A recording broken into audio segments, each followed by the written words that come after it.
ಭಾರತೀಯ ದ್ರಾವಿಡ ದಲಿತ ಸೇನಾ ರಾಜ್ಯ ಅಧ್ಯಕ್ಷರಾದ ರಮೇಶ್ ಕೌಲಿಯವರ ನೇತೃತ್ವದಲ್ಲಿ ಭಾರತೀಯ ದ್ರಾವಿಡ ದಲಿತ ಸೇನಾ ನೂತನ ಗ್ರಾಮ ಶಾಖೆಯನ್ನು ವಿಜಯಪುರ ತಾಲೂಕಿನ ಹಿಟ್ಟಿನಹಳ್ಳಿ ಗ್ರಾಮದಲ್ಲಿ ಉದ್ಘಾಟಿಸಲಾಯಿತು. ಈ ಕಾರ್ಯಕ್ರಮದಲ್ಲಿ ಭಾರತೀಯ ದ್ರಾವಿಡ ದಲಿತ ಸೇನಾ ರಾಜ್ಯ ಉಪಾಧ್ಯಕ್ಷರಾದ ಪ್ರಶಾಂತ್ ಹಟ್ಟಿ, ಭಾರತೀಯ ದ್ರಾವಿಡ ದಲಿತ ಸೇನಾ ರಾಜ್ಯ ಕಾರ್ಯದರ್ಶಿ ಸಂತೋಷ್ ಟಕ್ಕೆ, ಭಾರತೀಯ ದ್ರಾವಿಡ ದಲಿತ ಸೇನಾ ವಿಜಯಪುರ ಜಿಲ್ಲಾ ಅಧ್ಯಕ್ಷರಾದ ಸೋಮು ಹಟ್ಟಿ, ಜಿಲ್ಲಾ ಉಪಾಧ್ಯಕ್ಷರಾದ ಆಕಾಶ್ ಕಲ್ಲಗೋಳ್, ಜಿಲ್ಲಾ ಪ್ರಧಾನ ಕಾರ್ಯದರ್ಶಿ ಅಜಯ್ ಬೋರ್ಗಿ, ಜಿಲ್ಲಾ ಗೌರವ ಅಧ್ಯಕ್ಷ ರಮೇಶ್ ಎಸ್ ಹಾಲ್ಯಾಳ್ ಹಾಗೂ ಭೀಮ್ ಆರ್ಮಿ ಜಿಲ್ಲಾ ಅಧ್ಯಕ್ಷರಾದ ಮಲ್ಲು ಜಾಲಗೇರಿ, ಭಾರತೀಯ ದ್ರಾವಿಡ ದಲಿತ ಸೇನಾ ನಿಡಗುಂದಿ ತಾಲೂಕು ಅಧ್ಯಕ್ಷರಾದ ರಮೇಶ್ ಎಸ್ ಚಲವಾದಿ ಉಪಸ್ಥಿತರಿದ್ದರು.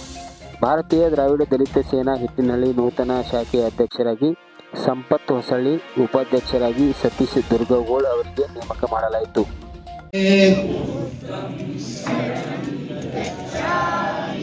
ಧಮ್ಮಂ ಶರಣಂ ಗಚ್ಚಾಮಿ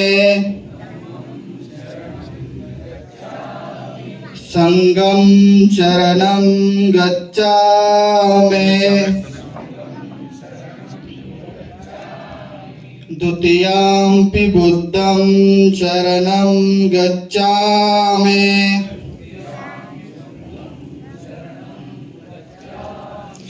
ದ್ವಿತೀಯಾಂಪಿ ಧಮ್ಮಂ ಶರಣಂ ಗಚ್ಚಾಮಿ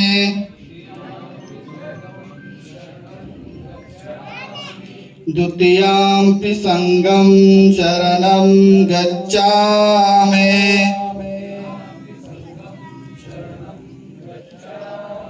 ತೃತೀಯಾಂಪಿ ಬುದ್ಧಂ ಶರಣಂ ಗಚ್ಚಾಮಿ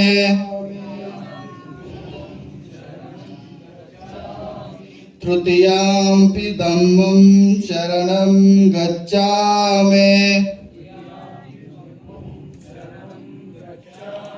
ತೃತೀಯಾಂಪಿ ಸಂಘಂ ಶರಣಂ ಗಚ್ಚಾಮಿ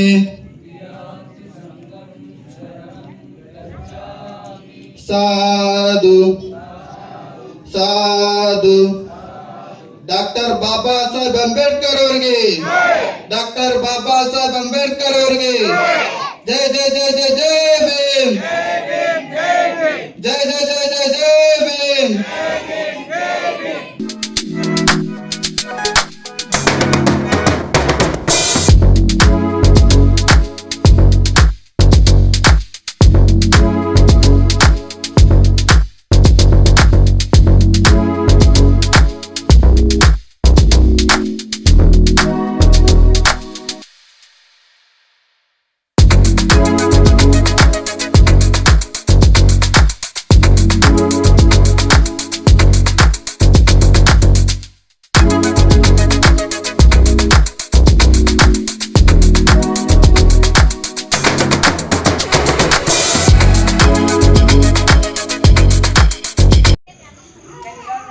ಭಾರತೀಯ ದ್ರಾವಿಡ ದಲಿತ ಸೇನಾ ಮೂಲ ನಿವಾಸಿಗಳ ಸಂಘಟನೆಯ ಒಂದು ಹಿಟ್ಟಿನಹಳ್ಳಿ ಗ್ರಾಮ ಶಾಖೆ ಒಂದು ಉದ್ಘಾಟನೆಯನ್ನ ಹಿಟ್ಟಿನಹಳ್ಳಿ ಗ್ರಾಮದ ಯುವಕರು ಅತ್ಯಂತ ವಿಜೃಂಭಣೆಯಿಂದ ಈ ಒಂದು ಗ್ರಾಮ ಶಾಖೆಯನ್ನ ಮಾಡ್ತಾ ಇದ್ದಾರೆ.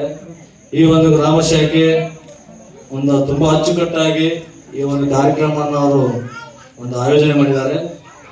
ಜೊತೆಗೆ ಈ ಗ್ರಾಮ ಶಾಖೆಯನ್ನ ಉದ್ಘಾಟನೆ ಮಾಡ್ತಕ್ಕಂತ ಉದ್ದೇಶ ಏನಪ್ಪಾ ಅಂತಂದ್ರೆ, ಗ್ರಾಮದಲ್ಲಿರ್ತಕ್ಕಂಥ ನಾವು ಎಲ್ಲ ಯುವಕರನ್ನ ಒಂದುಗೂಡಿಸೋದು, ಜೊತೆಗೆ ಡಾಕ್ಟರ್ ಬಾಬಾ ಸಾಹೇಬ್ ಅಂಬೇಡ್ಕರ್ ಅವರ ವಿಚಾರಗಳನ್ನ ಎಲ್ಲ ಯುವಕರ ಮನೆಯಲ್ಲಿ ತುಂಬುವಂತ ಕೆಲಸ ಆಗಬೇಕು. ಮತ್ತು ಊರಾದ ಮೇಲೆ ಕೆಲವೊಂದು ಸಣ್ಣ ಪುಟ್ಟ ಸಮಸ್ಯೆಗಳಿರ್ತಾವ. ಆ ಸಮಸ್ಯೆಗಳನ್ನ ಬಗೆಹರಿಸಬೇಕಾತಂದ್ರ ಒಬ್ರಿಬ್ರು ಹೋದ್ರೆ ಯಾವ ಸಮಸ್ಯೆಗಳು ಬಗೆಹರಿಯೋದಿಲ್ಲ.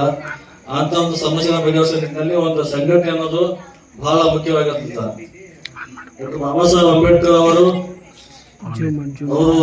ತಮ್ಮ ಹುಟ್ಟಿದಾಗಿನಿಂದ ಅವರ ಜೀವಿತ ಅವಧಿವರೆಗೂ ತುಂಬಾ ಒಂದು ಕಷ್ಟಪಟ್ಟು ಓದಿ ನೂರಾರು ಅನುಮಾನಗಳನ್ನ ಅವಮಾನಗಳನ್ನ ಸಹಿಸಿಕೊಳ್ತಾ ಈ ದೇಶದಲ್ಲಿ ಒಂದು ಭವ್ಯವಾದ ಸಂವಿಧಾನ ರಚನೆ ಕೊಟ್ಟು ಅವ್ರು ಹಾಕಿಕೊಟ್ಟಂತ ಒಂದು ಸಂವಿಧಾನದಿಂದ ಇವತ್ತು ನಾವೆಲ್ಲರೂ ಕೂಡ ಒಂದು ಮನುಷ್ಯರ ತರ ಜೀವನ ಮಾಡ್ತಾ ಇದ್ದೀವಿ. ಬಾಬಾ ಸಾಹೇಬ್ ಅಂಬೇಡ್ಕರ್ ಅವರು ಏನಾದ್ರು ನಮ್ಮ ದೇಶದ ಹುಟ್ಟಿಲ್ಲಪ್ಪ ಅಂತಂದ್ರ ನಮ್ಮ ಈ ದೇಶದಲ್ಲಿ ನಮ್ಗೆ ಒಂದು ಪ್ರಾಣಿಗಳಿಗಿಂತ ಅತ್ಯಂತ ಕೀಳವಾಗಿ ನೋಡ್ತಕ್ಕಂಥ ಪರಿಸ್ಥಿತಿ ಇತ್ತು. ಡಾಕ್ಟರ್ ಬಾಬಾ ಸಾಹೇಬ್ ಅಂಬೇಡ್ಕರ್ ಅವರು ಸಾಕಷ್ಟು ಕಷ್ಟಗಳನ್ನು ಅನುಭವಿಸಿ ನಮ್ಮ ಜನರಿಗೆ ಯಾವುದೇ ರೀತಿ ತೊಂದರೆ ಆಗಬಾರ್ದು ಅನ್ನೋ ದೃಷ್ಟಿಯಿಂದ ನಮ್ಮ ಜನರ ದಲಿತರ ಒಂದು ಕಷ್ಟಗಳನ್ನು ನೋಡಿ ಅವರು ಈ ದೇಶದ ಒಂದು ದಲಿತರ ಒಂದು ಸ್ಥಿತಿಯನ್ನ ಕಂಡು ಮನಮನ ಮನೆಗೆ ಅವ್ರು ಏನ್ ಮಾಡೋದಪ್ಪ ಅಂತಂದ್ರೆ ನನ್ನ ಜನಗಳಿಗೆ ಇನ್ನು ಮುಂದೆ ಯಾವುದೇ ತೊಂದರೆ ಬರಬಾರ್ದು ಅಂತ ಅನ್ನೋ ದೃಷ್ಟಿಯಲ್ಲಿ ಎಲ್ಲಾ ದೇಶದ ಕಾನೂನುಗಳನ್ನು ಓದಿ ಸಾಕಷ್ಟು ಪದವಿಗಳನ್ನು ಪಡ್ಕೊಂಡು ನಮ್ಮ ದೇಶವನ್ನು ಈ ದೇಶದಲ್ಲಿ ಅವರೊಂದು ಒಳ್ಳೆ ಮನುಷ್ಯತೆ ಜೀವನ ಮಾಡಬೇಕಂತ ಅವರೊಂದು ಆಸೆ ಇತ್ತು. ಇದಕ್ಕಿಂತ ಪೂರ್ವದಲ್ಲಿ ನಮ್ಮ ದಲಿತರ ಒಂದು ಪರಿಸ್ಥಿತಿ ಹೇಗಿತ್ತಪ್ಪ ಅಂತಂದ್ರ ತುಂಬಾ ಹೀನಾಯವಾಗಿರ್ತಕ್ಕಂಥ ಪರಿಸ್ಥಿತಿ ಇತ್ತು. ಅದು ನಾವು ಯಾರು ಈ ಸದ್ಯಕ್ಕೆ ನಾವು ಯಾರು ಅನುಭವಿಸ್ತಾ ಇಲ್ಲ ಅದನ್ನ.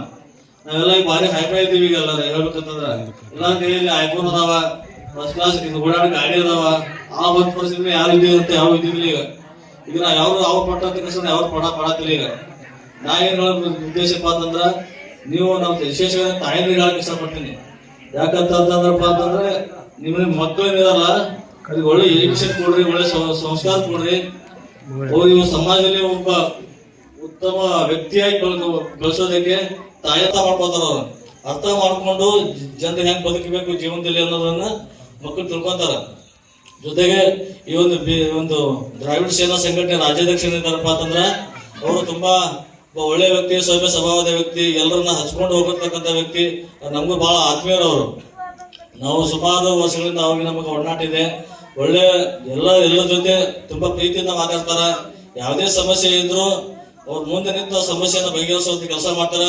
ಅವ್ರ ಬೆನ್ನೆಲುವಾಗಿ ಅವ್ರು ಹೇಳ್ಕೊಂಡು ನಮ್ಮ ಜಿಲ್ಲಾಧ್ಯಕ್ಷ ಸೋಮವಟ್ಟಿಯವ್ರು ಆಗಿರ್ಬೋದು, ಪ್ರಶಾಂತ್ ಬಜಿ ಬೋರ್ಗೆ ಆಗಿರ್ಬೋದು, ಮತ್ತ ಸಂತೋಷ್ ಶೆಟ್ಟಿಯವ್ರು ಆಗಿರ್ಬೋದು, ಎಲ್ಲರೂ ಕೂಡ ಅವ್ರು ಹೇಳ್ಕೊಟ್ಟು ಹಗಲು ರಾತ್ರಿ ಅನ್ನೋದೇ ಒಂದು ಉತ್ತಮವಾದ ಕೆಲಸಗಳನ್ನ ಮಾಡ್ತಾ ಇದಾರ. ಅಂತ ಒಂದು ಸಂಘಟನೆಯನ್ನ ಇವತ್ತು ನಿಮ್ಮ ಊರಿಗೆ ಕರ್ತಂದು ಆ ಸಂಘಟನೆಯ ಒಂದು ಭಾಗ ನೀವು ಆಗಿರೋದಕ್ಕೆ ನಮಗೂ ಕೂಡ ಸಂತೋಷ ಆಗ್ತದ. ಮುಂಬರುವ ದಿನಗಳಲ್ಲಿ ನಿಮ್ಗೆ ಏನೇ ಸಮಸ್ಯೆಗಳಿದ್ರು ಅವ್ರು ನಿಮ್ಮ ಮುಂದೆ ನಿಂತು ರಾತ್ರಿ ಬಂದವ್ರು ಬಂದು ಅವ್ರ ಸಮಸ್ಯೆ ಬಗೆಹರಿಸ್ತಾರೆ. ಅವ್ರ ಜೊತೆ ನಾವು ಬರ್ತಿರ್ತೀವಿ. ಯಾಕಂದ್ರೆ ಸಂಘಟನೆಗಳ ನೂರಾರು ಇರ್ಬೋದು, ಅದರ ತತ್ವ ಸಿದ್ಧಾಂತ ಬಾಬಾ ಸಾಹೇಬ್ ಒಂದೇ. ಈಗ ನಾನು ಭೀಮನಿ ಸಂಘಟನೆ ಜಿಲ್ಲಾಧ್ಯಕ್ಷ, ಅವರು ದ್ರಾವಿಡ ಸೇನಾ ರಾಜ್ಯಾಧ್ಯಕ್ಷ ಅದಾರ, ಸೋಮವಟ್ಟಿ ಅದಾರ.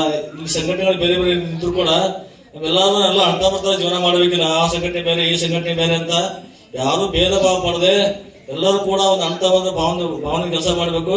ಮತ್ತೆ ಇನ್ನೊಂದು ಹೇಳಕ್ ಕೆಲಸ ಪಡ್ತಪ್ಪ, ಎಲ್ಲ ಪ್ರತಿಯೊಂದು ಊರಲ್ಲಿ ಎಲ್ಲ ನಾವು ದಲಿತ ಸಮುದಾಯ ಅಣ್ಣತಮ್ಮರು ಅಂತಾರೆ, ಎಲ್ಲರೂ ಒಗ್ಗಟ್ಟಾಗಿರ್ಬೇಕು.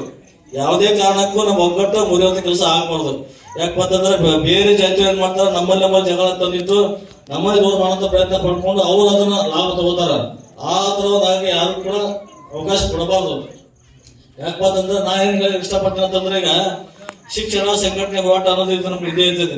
ನಾವೇನೋ ಫೈನಾನ್ಸಿಯಲ್ ಎಕನಾಮಿಕಲ್ ಸ್ಟ್ರಾಂಗ್ ಆಗ್ಬೇಕಾಗಿದೆ. ಇವತ್ತ ನಮ್ ಜನ ಎಕನಾಮಿಕ್ ಅಧಿಕಾರಿ ಜಯಭೀಮ ಇವತ್ತು ವಿಜಯಪುರ ಜಿಲ್ಲೆ ವಿಜಯಪುರ ತಾಲೂಕಿನ ಹಿಟ್ನಳ್ಳಿ ಗ್ರಾಮದಲ್ಲಿ ನಮ್ಮ ಭಾರತೀಯ ದ್ರಾವಿಡ ಸೇನಾ ದಲಿತ ಸಂಘಟನೆಯನ್ನ ಇವತ್ತು ಶಾಖಾ ಉದ್ಘಾಟನೆ ಮಾಡಿದಾರ. ಆ ಉದ್ಘಾಟನೆ ಮಾಡಿದಂತ ಎಲ್ಲ ಹಿಟ್ನಳ್ಳಿ ಗ್ರಾಮದ ಅಧ್ಯಕ್ಷರಾದಂತ ಅವರಿಗೆ ಮತ್ತು ಇನ್ನೊಂದು ಎಲ್ಲರಿಗೂ ನನ್ನ ಕ್ರಾಂತಿಕಾರಿ ಜಯವಾದ ಹೇಳುತ್ತಾ, ಇದೇ ತರ ಪ್ರತಿ ಹಳ್ಳಿಗಳಲ್ಲಿ ಶಾಖಾ ಮಾಡಿ ವಿಜಯಪುರದಂತ ಕರ್ನಾಟಕದಂತ ಇಡೀ ದೇಶದಂತ ನಾವು ಸಂಘಟನೆ ಬೆಳೆಸ್ತೇವೆ ಅಂತ ಹೇಳಿ ನಾನು ಯಾರು ಮಾತಾಡಿ ಹೇಳಿ ಮುಗಿಸ್ತೇನೆ. ಸೋಮವಟ್ಟಿ, ಭಾರತೀಯ ದ್ರಾವಿಡ ಸೇನಾ ಜಿಲ್ಲಾಧ್ಯಕ್ಷರು, ವಿಜಯಪುರ. ಎಲ್ಲರಿಗೂ ಜೈವಿ ವಂದನೆಗಳು. ಇವತ್ತು ಹಿಟ್ನಳ್ಳಿ ಗ್ರಾಮದಲ್ಲಿ ನಮ್ಮ ಭಾರತೀಯ ದ್ರಾವಿಡ ದಲಿತ ಸೇನಾ ಸಂಘಟನೆಯ ಗ್ರಾಮ ಶಾಖೆಯನ್ನು ಇವತ್ತು ಉದ್ಘಾಟನೆ ಮಾಡಿದ್ದಾರೆ ಹಿಟ್ನಳ್ಳಿ ಗ್ರಾಮಸ್ಥರು ಮತ್ತು ಯುವಕರು. ಅವರಿಗೆ ಎಲ್ಲರಿಗೆ ತುಂಬಾ ಧನ್ಯವಾದವನ್ನು ಅರ್ಪಿಸುತ್ತಾ, ಈ ಭಾರತೀಯ ದ್ರಾವಿಡ ದಲಿತ ಸಂಘಟನೆ ಏನಿದೆಯಲ್ಲ, ಈ ಸಂಘಟನೆಯನ್ನು ಬಲಪಡಿಸಬೇಕಂತ ಅವರಿಗೆ ನಾನು ಮನವಿ ಮಾಡಿದ್ದೀನಿ. ಮತ್ತೆ ಇವತ್ತು ಸಂಘಟನೆಯನ್ನು ಇಟ್ಟು ಜನಸಂಖ್ಯೆ ಕೂಡಿ ಇಟ್ಟು ಖುಷಿಯಾಗಿ ಈ ಸಂಘಟನೆಯನ್ನು ನಮ್ಮ ಸಂಘಟನೆಯನ್ನು ಭಾಗವಹಿಸಿದಾರಲ್ಲ, ಅವ್ರಿಗೆ ನಾನು ತುಂಬ ಹೃದಯದಿಂದ ಧನ್ಯವಾದಗಳು ಸಲ್ಲಿಸ್ತಾ ಇದ್ದೀನಿ. ಭಾರತೀಯ ದ್ರಾವಿಡ ಸೇನಾ ದಲಿತ ಸೇನಾ ರಮೇಶ್ ಕೌಲಿ, ರಾಜ್ಯಾಧ್ಯಕ್ಷರು.